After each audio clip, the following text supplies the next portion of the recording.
regardless of what happens on Sunday, a Goliath is going down in the AFC playoff picture. Hey, this is Bills Vader, and you're now listening to the Wandering Buffalo podcast with your hosts, Andrew and Justin. May the Bills be with you. Go Bills.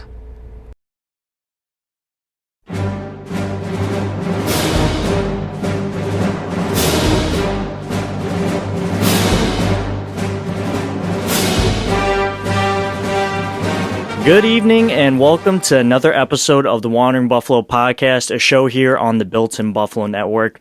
Real quick, right off the bat, shout out Bills Vader for that fresh intro. We really appreciate your contribution to the podcast.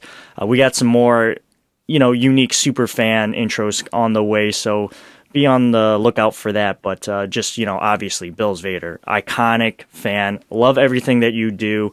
And much like him and the rest of us, we are so stoked about going into the divisional round. Now, it's against the Kansas City Chiefs, and that's what this podcast is all about.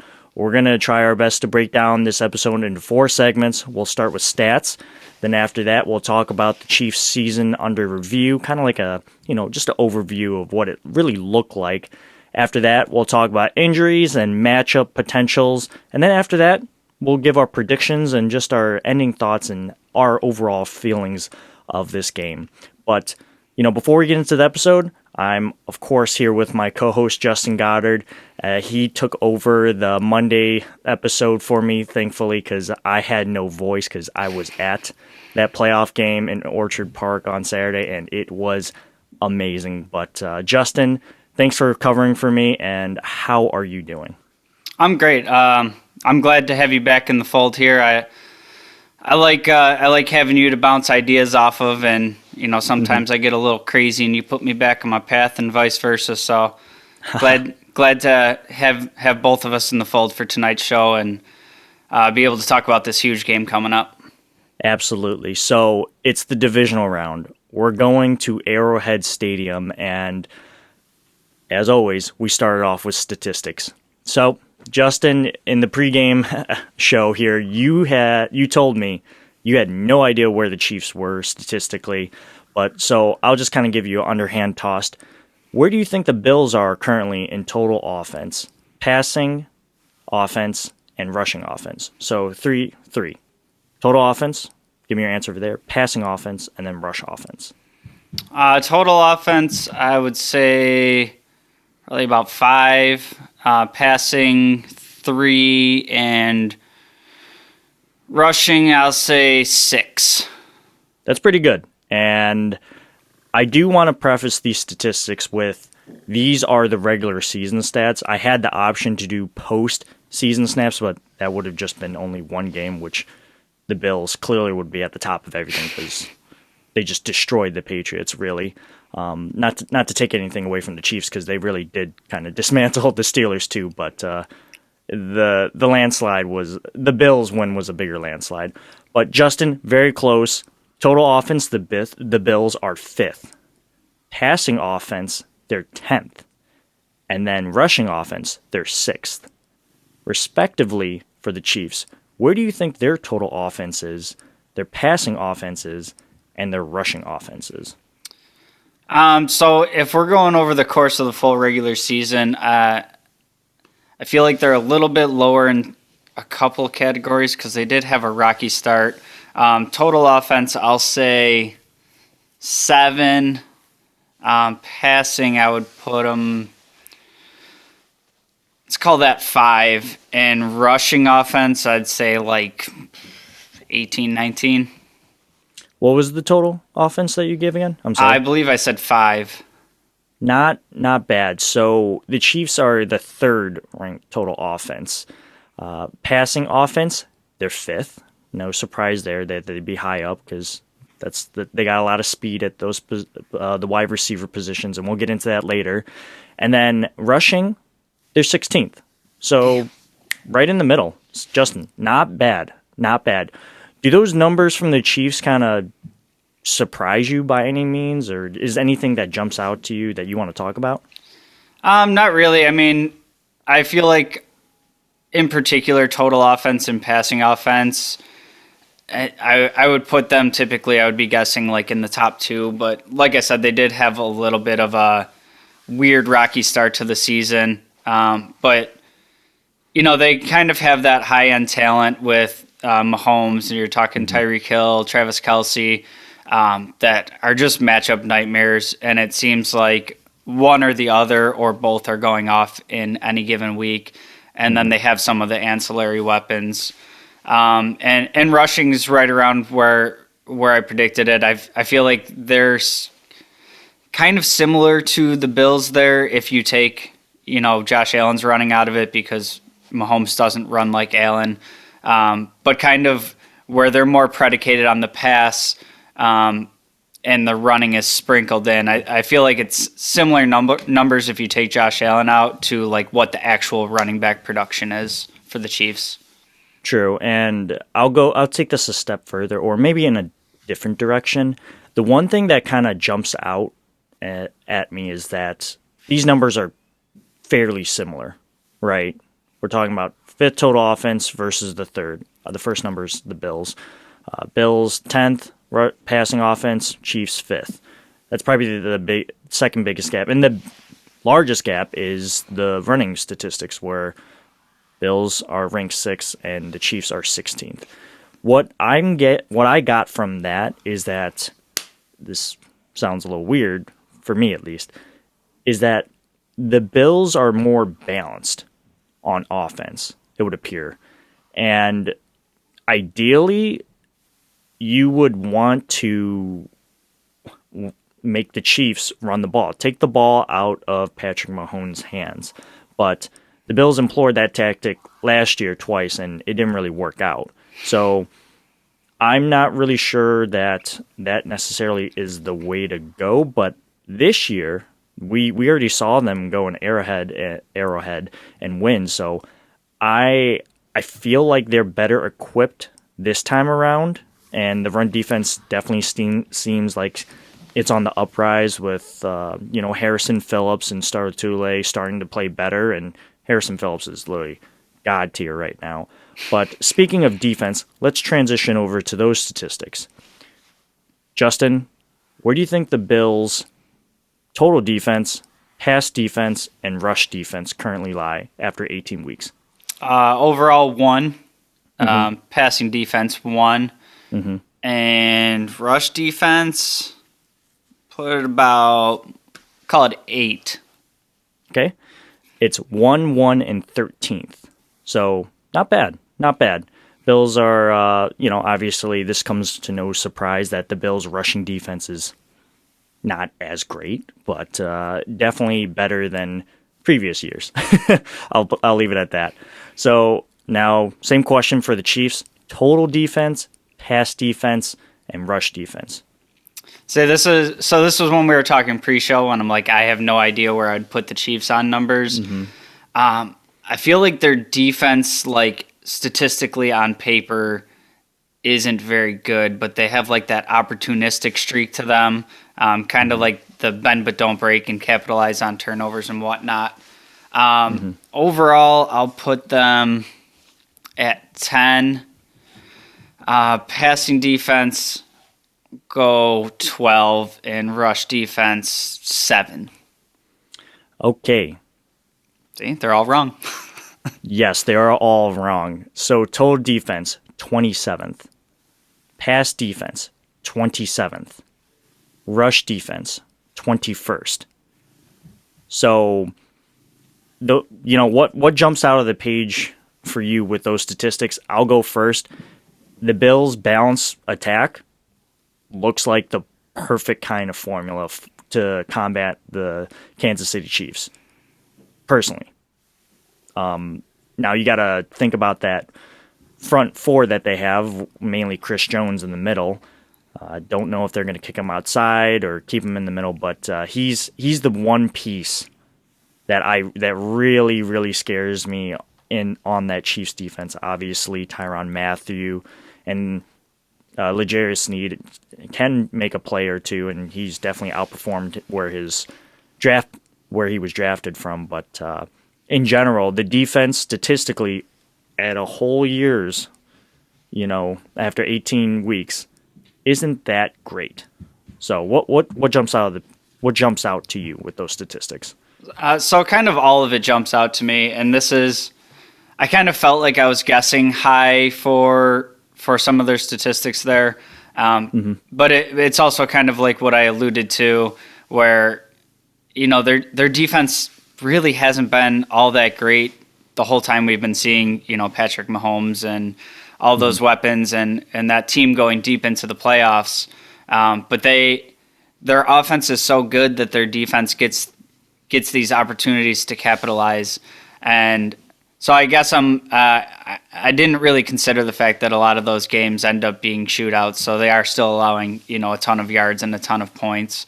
But I think what's kind of lost in the statistics here a little bit is based on how their offense plays, their defense is kind of able to play complementary football, where even if they give up 400 yards, if they're able to turn the ball over 1-2 times and give it back to the offense, more often than not, that's turning into points.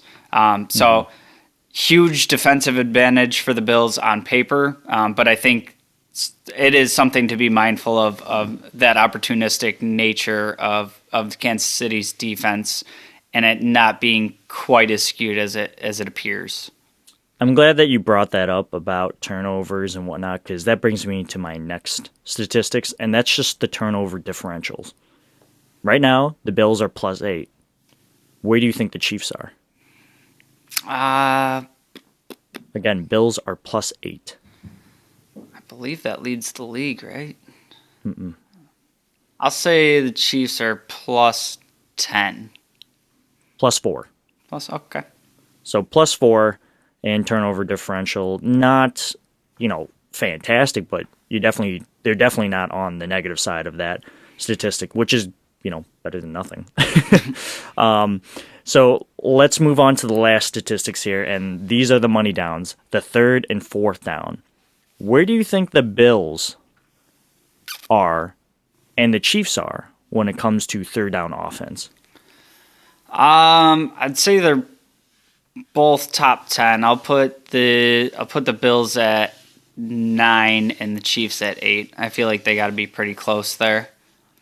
That, when you take the difference, that's very close, but placement-wise, you're a little off. So the Bills are third on third down conversions, and the Chiefs are number 1.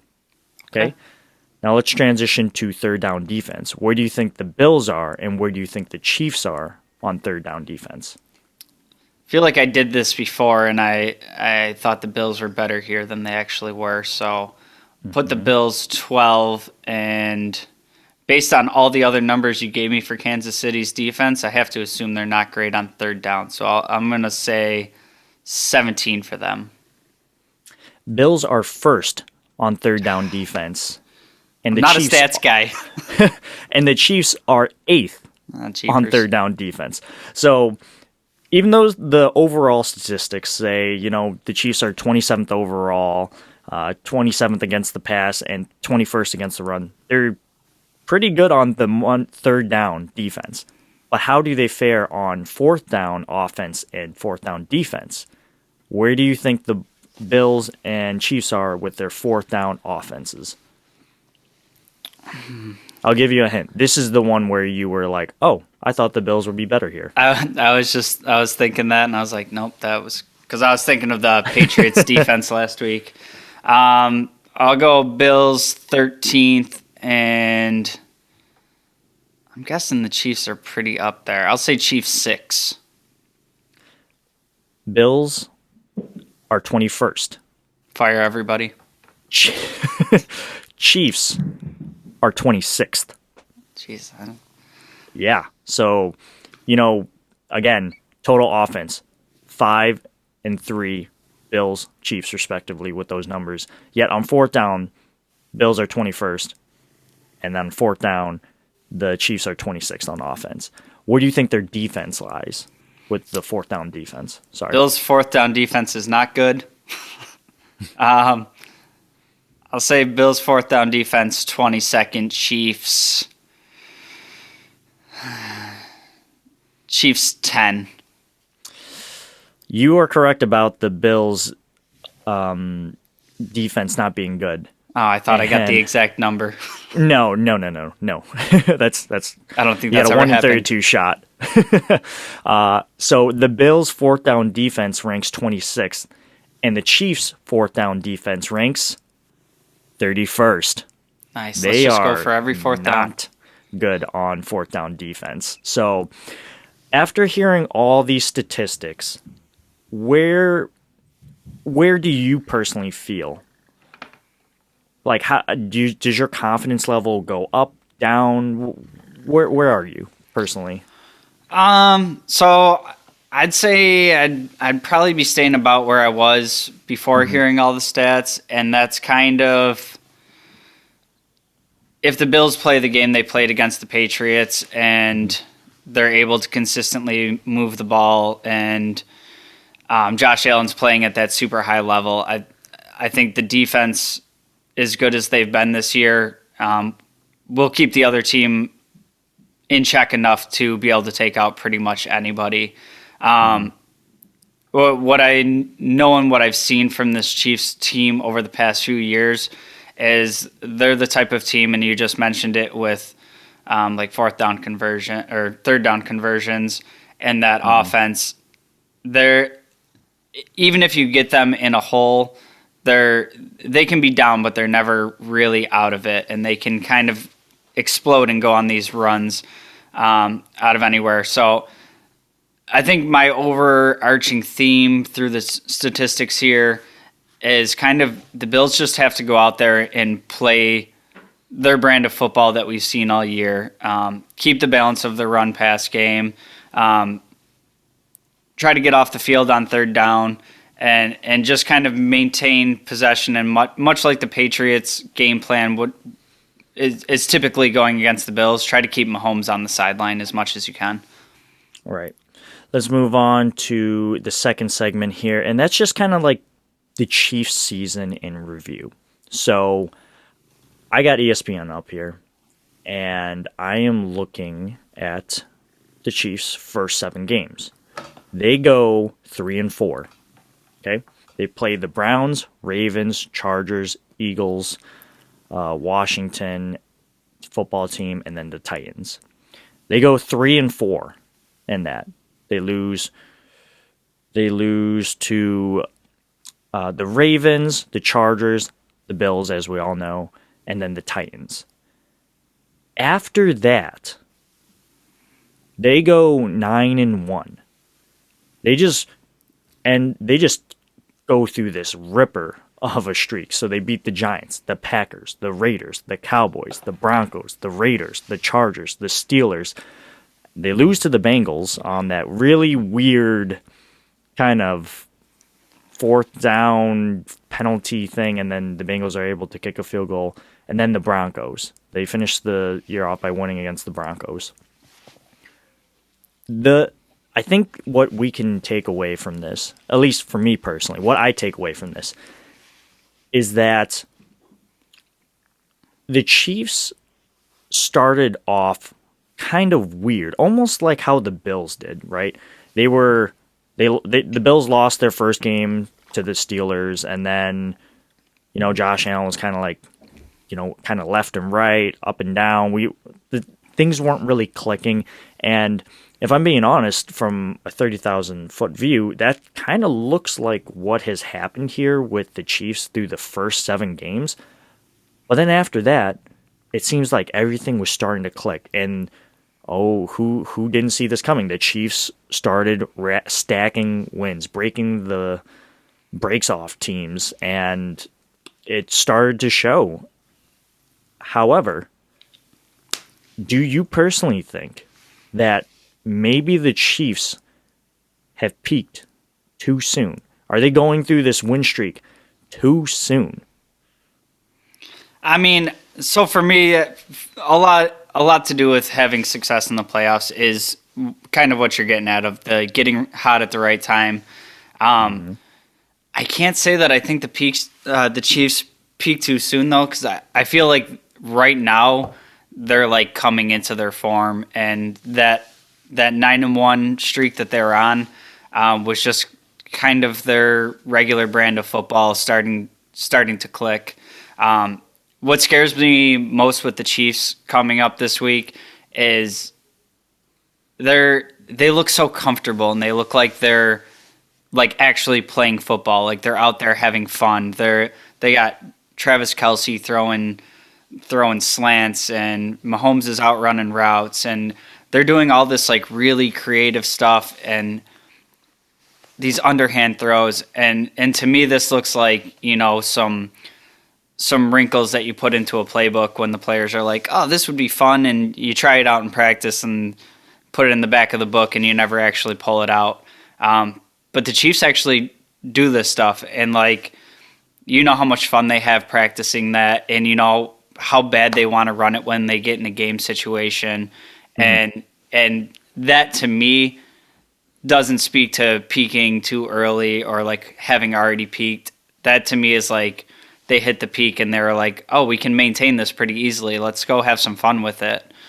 So I think they are dangerous in that respect, that if you let them hang in a game or like it's close throughout or they're up, they're going to start doing some of that really weird creative stuff that they do that's either like a terrible mistake or a really wild successful play that scores 7. Yeah, and let me just get a little more granular with those last 10 games. So I would say these wins, and you can't pick who you play against, but you got to look at the who they played, right? So, and again, I'm not taking anything away from them because they won, and you can't change that, and they deserve that W. So they beat the Giants, no biggie.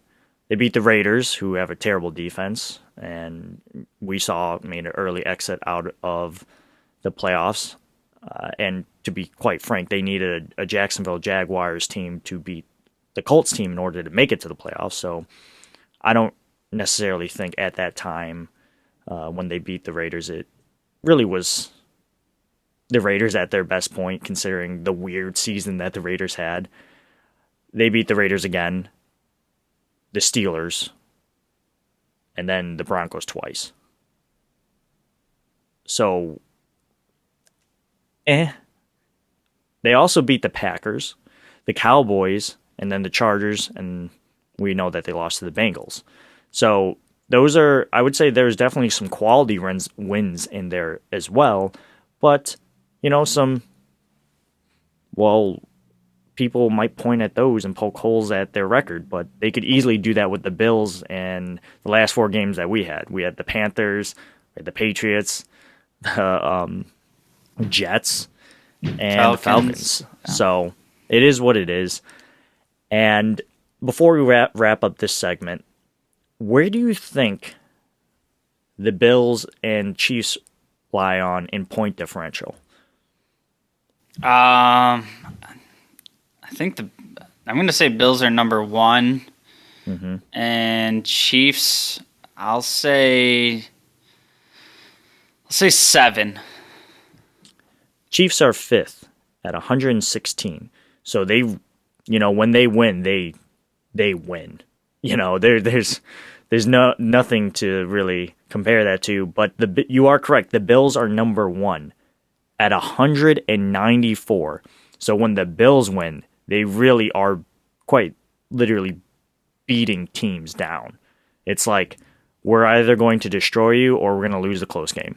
And us as Bills fans know what that's like. But, you know, there's more to teams than point differential, statistics, and just kind of season's overview. So we got to talk about injuries and just our personal matchups that we got to talk about ahead of this divisional round game. But we're going to take a quick break, and we'll be right back. Hey, this is Bills Vader. Now back to the show. Welcome back, everyone. Justin and I are going to wrap up this episode. So we're going to start off by talking about injuries and just, you know, matchups that maybe the Bills should watch out for. And I'll start with the injuries, and this is courtesy of ESPN. I'm looking on their website right now, and it's January 18th. right? Oh, just to update. So Perfect. So we got 2 defensive linemen on the list. Number 1, Eli Anku, out. Just out. And that's weird because I don't think he even played. He got called up to the Patriots game, but he didn't dress. So I wonder what happened to him. Maybe an injury during practice. Not really privy to that. But other than that, it's Mario Addison. He had that shoulder injury, and he's listed as questionable. So pretty healthy for the Bills. But on the other side of the coin, the Chiefs are pretty healthy too. Rashad Fenton is questionable, the cornerback, and then Clyde Edwards-Helaire, the running back, also questionable. I suspect that both of those players will play. I think Mario Addison might play. I think the worst thing that could have happened to him was maybe a dislocated shoulder, and then they popped it back in, which probably didn't feel super great. But yeah, so in general, team's looking pretty healthy, and yeah, so we should get a full slate of action from all depths of the positions here on Sunday. Yeah, what's really impressive here to me is both of these teams being as healthy as they are, especially with the extra week of the regular season. The one I don't want to leave off here though is Trey White. You know, he's not showing up on the injury report because he's done for the year. But as far as my opinion goes, this passing defense hasn't really missed a beat since he went down. But also, I think I've talked about this in the past. Like, we haven't faced the most, I guess, firepower offenses, like really quality caliber quarterbacks since he went down. And I think this is going to be a huge test for the secondary and kind of a good road marker for where we stand at the cornerback position going into the offseason and the rest of the postseason. All these teams that we've played, it is NFL level quarterbacks. It's not to say that we just played a bunch of slouches, but a Patrick Mahomes is a whole nother level. Thus far, we've seen, this. Then like a Zach Wilson. Yeah. And I gotcha. Thus far, we've seen kind of the scheme play out and the players doing their 111th, which is what this scheme is predicated on. I'm interested to see how that shakes out against a top-level quarterback. So I hear what you're saying, and I would argue that this team was tested, and probably they were tested probably at the worst time, because the week right, so what happened, the Bills played, I'm trying to remember the Bills schedule right now, I'll pull it up, but the Bills played against the Saints, lost Trey White. After that, the windy Monday night game against the Patriots. So the cornerbacks didn't get tested because Mac Jones, we all know, only threw 3 times. The real test after that was when the Bills were playing against the Buccaneers. I'd argue that they were already tested because at the time, I remember at the recording, the Bucs had the number 1 passing offense and just total offense in general because, I mean, realistically, they had Gronk, they had Mike Evans, Chris Godwin, Perriman, Grayson. I'm just trying to think of Antonio Brown. I don't think he was playing during that game. I don't think he was, but just in general, like that was a stacked wide receiver core that they faced against, and the first half they didn't really do well, but then after that they clamped down, and I was really encouraged by that. Now, the Chiefs and Bucs wide receiver cores are different, and you're right. This will be another test for this, inexperienced secondary. Specifically, I'm looking at you, Dane Jackson, because you kind of got shoved into the starting lineup due to injury, and you're playing pretty well in my opinion. But this will be a real test because these guys can just outrun you. You could play the perfect coverage, and they can just quite literally run by your face and go like, yeah, that was good, but you just can't catch me. So definitely a matchup that is going to be huge for this game. And the one matchup I'm interested in seeing, well, there's two. I don't think that the linebackers for the Chiefs are necessarily good. I think that they're okay. So in my head, if we can get a wide receiver or tight end, I'm looking at you, Knox, to draw coverage from one of those linebackers, I think that will be very favorable, and we should see a big day from Knox. I also think that I think Steve Spagnuolo is going to send the house, probably throw the kitchen at Josh Allen. The Patriots didn't really do that in this last game. I watched the highlights, and it just looked like they were playing shell, and they didn't really send a lot of pressure towards Josh Allen, and we're probably going to see a lot more of that. So I don't know if you want to add to any of those matchups before we move on to the last segment here. Yeah, just a game like this is where I'm encouraged with kind of seeing Josh Allen's growth on the taking the profits. And, we see him in some games kind of move away from that. And some games where he takes pretty much everything that's given to him. I think this is a game where, the Chiefs are going to be out there trying to score. And if you get down, 7-10 points, I think it's important to stay on the script and that development of the run game being more productive and getting the running backs involved in the passing game and the tight ends. I think this is a big game for those types of plays to really shine through because, like you said, they don't have world beaters at linebacker. And, those simple plays where we see McKenzie and Singletary get the ball, and if they can make one man miss, which they're really good at, they're skirting up the sideline for another 10, 15 yards. So I think that's should be a huge focus for this game. Yeah, they might put Tyrann Mathieu on Knox, and then who do you have cover the slot, right? I don't necessarily know. Yeah, there's a lot of chess pieces in this matchup, and with that, we're going to go into the final segment here, and that's just predictions and just leftover thoughts, really. So I guess I'll start. One thing that I am really nervous about is that the Chiefs cornerbacks like to hold receivers a lot.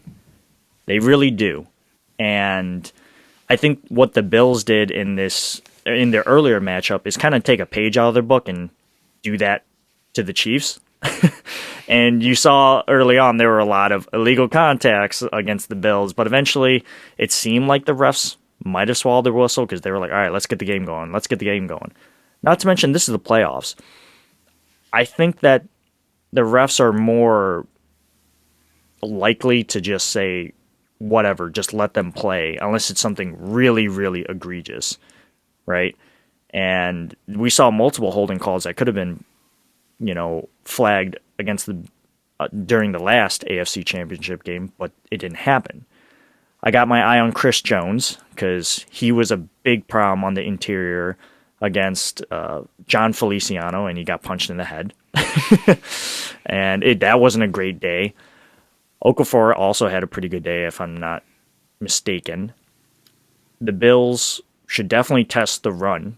Statistically, the Chiefs aren't that great, and Devin Singletary is looking real good as that bell cow back.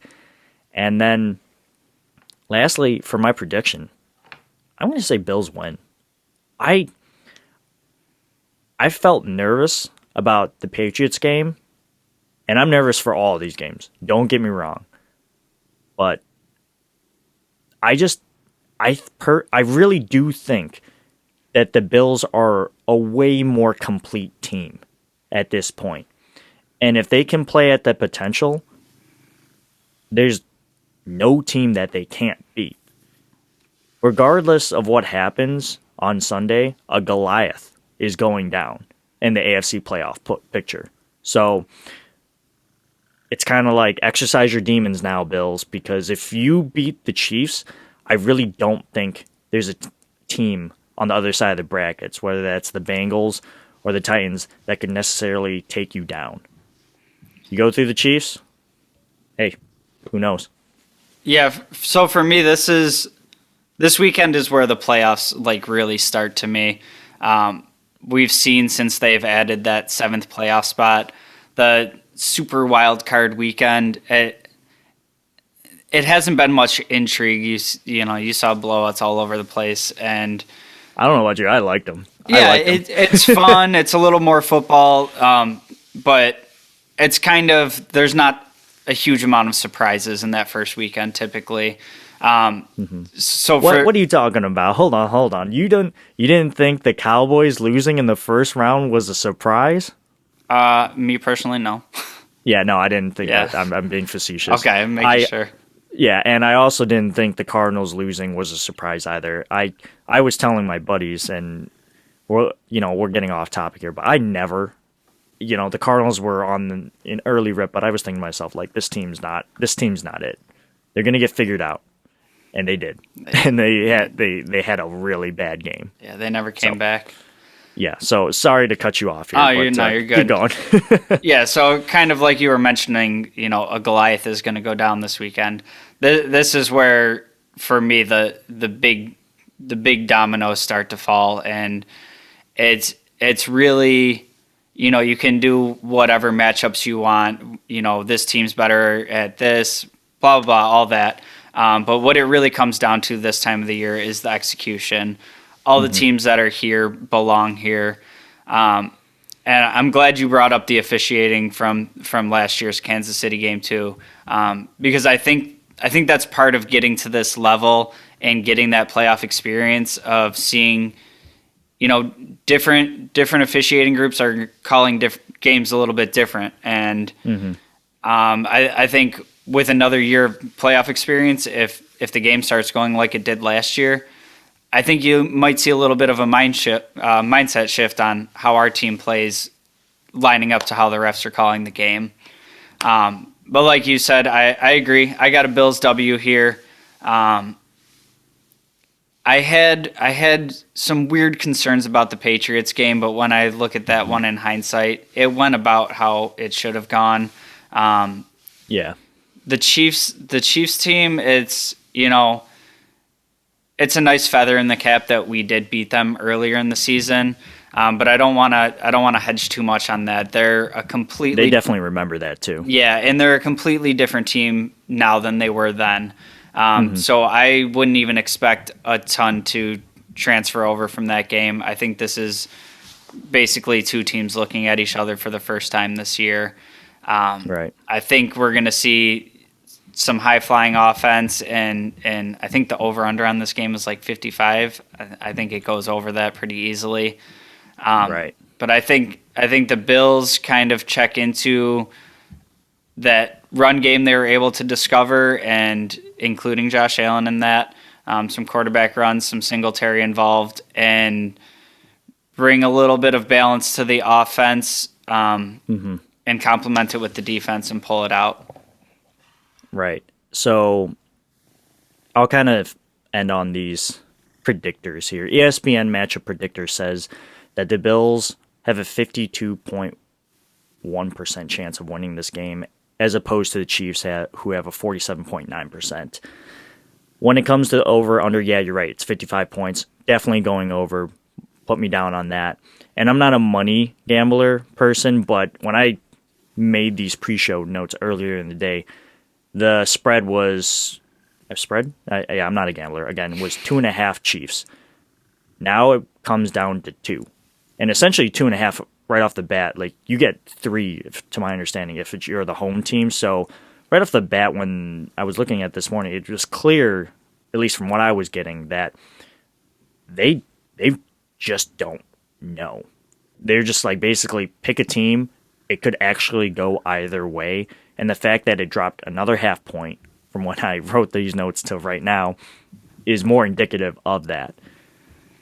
Not to mention the weather should be good, 37 degrees and cloudy, according to AccuWeather on ESPN. So who knows? It's a toss-up. Again, Justin and I are picking the Bills to win. I think that the Bills can absolutely go on a hot streak. And they're already in one. They just got to maintain it.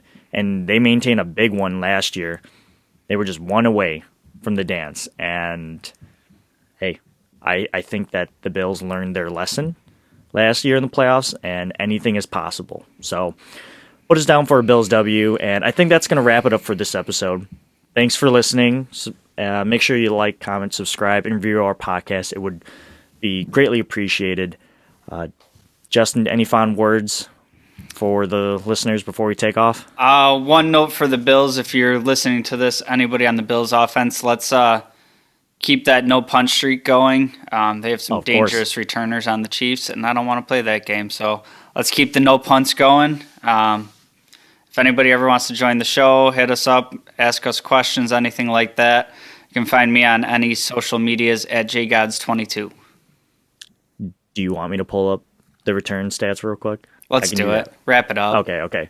All right. Since you brought it up, let me see. I know they got some dangerous ones back there. Yeah, isn't it Robinson who usually does it? They got a combination of Robinson and Pringle, and they're like both 4.3 speed guys. Okay, let's go special teams returning. And they're doing postseason. We don't want postseason. We want regular season. We want that full scope. Returning, the Bills are 8th. Chiefs are 10th. Bills are 8th. In returning. Now let's go to the punting. Because that's where we really need to be. Bills are 31st. Chiefs are 11th. 11th and 31st. Kansas City definitely has the edge on punting. And then kicking. Let's see here. Bills are 11th. Chiefs are 12th. So the biggest gap is punting. So, shocking. Yeah. Please, dear God, Matt Hawk, have a good game, or just better yet, don't even punt at all. That'd be real good, personally. And you can find me on most social media accounts by searching up Two Changs. Like I said, thanks for listening to this episode. We're on to the divisional round. We got that prime time Sunday night matchup. Well, I guess Sunday night, and I'll use quotations here, 6:30. So it should be a good one. I feel good, but at the end of the day, there's only one thing to say, Justin. Go Bills.